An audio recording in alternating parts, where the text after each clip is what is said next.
شهر رمضان الذي أنزل فيه القرآن هدى للناس وبينات من الهدى والفرقان بسم اللہ والحمدللہ والصلاة والسلام علی رسول اللہ اما بعد۔ محترم بھائی اور بہنوں، ہم میں سے کون نہیں چاہتا کہ اس کے گناہ معاف کر دیے جائیں۔ رمضان کا مہینہ آنے والا ہے۔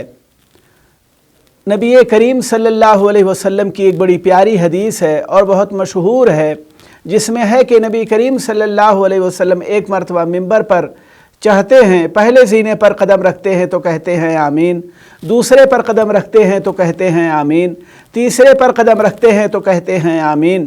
جب صحابہ کرام نے وجہ دریافت کی کہ آخر نبی کریم صلی اللہ علیہ وسلم نے آمین کیوں کہا، تو آپ صلی اللہ علیہ وسلم نے بتایا کہ دیکھو میرے پاس جبریل امین آئے اور انہوں نے کہا کہ جو شخص رمضان کا مہینہ پالے اور وہ اس کی بخشش نہ ہو جائے اور وہ جنت میں نہ چلا جائے تو ایسا شخص ہلاک ہو، برباد ہو۔ تو جبریل امین نے آمین کہا اور مجھے بھی آمین کہنے کے لیے کہا، تو میں نے آمین کہا۔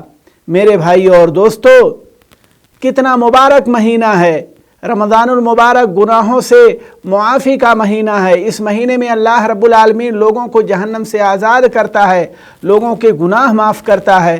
تو ہماری کوشش ہونی چاہیے کہ ہم اس مہینے کو غنیمت جانیں اور اللہ رب العالمین سے اپنے گناہوں کو معاف کروا لیں۔ اللہ تعالی ہمارے گناہوں کو معاف کرے اور جہنم سے آزادی دے۔